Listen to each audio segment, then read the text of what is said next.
الحمد للہ وحدہ لا شریک لہ والصلاة والسلام علی من لا نبی بعدہ۔ نماز عیدین کے متعلق ایک بہت ہی اہم اور ضروری مسئلہ سماعت فرما لیں۔ مسئلہ یہ ہے کہ اگر کوئی مقتدی عید کی نماز میں اس وقت شریک ہو رہا ہے یا اس وقت شریک ہوا ہے جب امام سورہ فاتحہ پڑھ رہا ہے، لہذا اس کی تکبیرات زائدہ چھوٹ چکی ہے،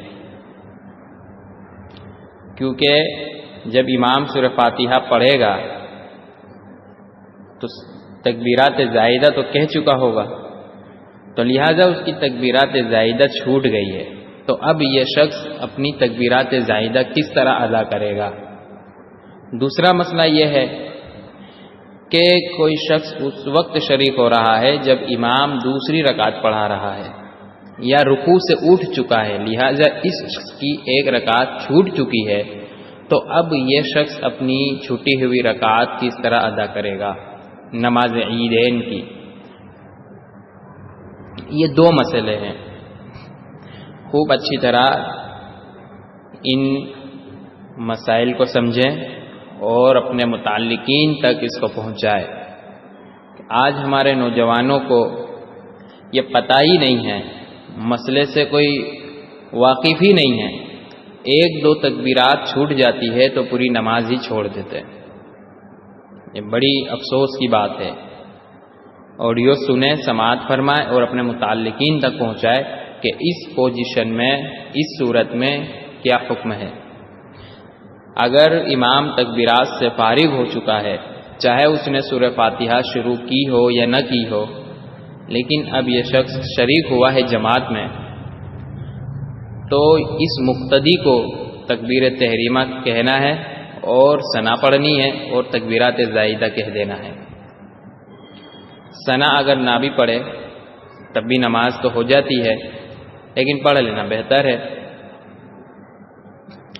تو اس کو اس طرح پہلے کرنا ہے۔ اگر امام قرات شروع کر چکا ہو یا نہ کر چکا ہو، اب اگر کوئی شخص جماعت میں شریک ہوا ہے تو پہلے تکبیر تحریمہ کہہ لے، اس کے بعد تکبیرات زائدہ کہہ کر جماعت میں شریک ہو جائے۔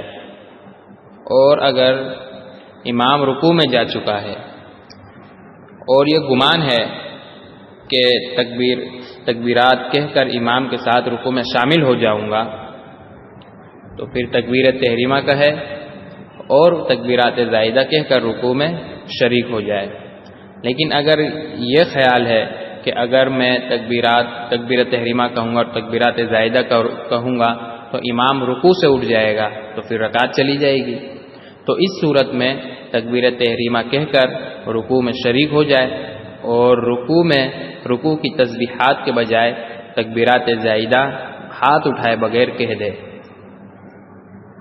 اور اگر ابھی یہ رکوع میں تکبیرات کہہ ہی رہا تھا اور اس سے پہلے ہی امام رکوع سے اٹھ گیا، یعنی ایک بار یا دو بار انہیں تکبیر کہا اور امام رکوع سے اٹھ گیا، تو تکبیرات بھی پوری نہیں ہوئی، تو اس صورت میں اب اسے امام کی پیروی کرنا ہے، لہٰذا اس کی رکعت ہو جائے گی۔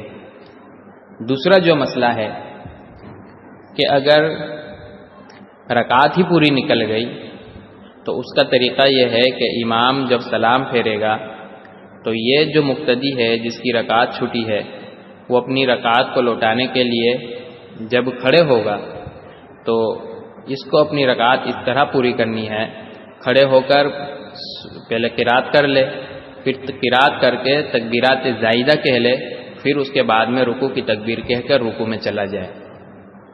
یہ رکعت کو ادا کرنے کا طریقہ ہے۔ میں نے یہ جو آپ کے سامنے مسائل رکھا ہوں، اس کا جو ایک ٹکڑا ہے کہ اگر رکعت چھوٹ جائے، رکعت نکل جائے تو کس طرح ادا کرنا ہے، یہ فتاوی شامی جلد 3 صفحہ 56 کے اوپر موجود ہے، اسکرین پر آپ دیکھ رہے ہیں۔ اور جو مکمل مسئلہ میں نے آپ کو بتایا ہوں، یہ آپ کے مسائل اور ان کا حل، اس کے 2 ایڈیشن ہیں۔ یہ والا جو ایڈیشن ہے اس کی جلد 2 اور صفحہ 416 ہے، اور دوسرا جو یہ ایڈیشن ہے اس کی جلد 4 صفحہ 156 ہے۔ تو یہ دو مسائل بہت اہم ہیں، آج ہمارے نوجوانوں کو علم میں نہیں ہوتے، تو اس لیے وہ ایک تکبیر بھی اگر چھوٹ جاتی ہے تو رکعت چھوڑ دیتے اور یہ گمان کرتے ہیں کہ اب تو ہماری نماز ہوگی نہیں، اور مسئلہ کبھی معلوم ہی نہیں ہوتا ہے کہ اگر رکعت چھوٹ جائے تو عید کی نماز کی اگر پہلی رکعت چھوٹ جائے تو اس کا ادا کرنے کا طریقہ کیا ہے۔ تو اس لیے اس آڈیو کو زیادہ سے زیادہ اپنے متعلقین تک پہنچائے، اللہ تعالیٰ صحیح مسائل کو سمجھ کر اس پہ عمل کی توفیق نصیب فرمائے، آمین۔ وآخر دعوانا ان الحمد للہ رب العالمین۔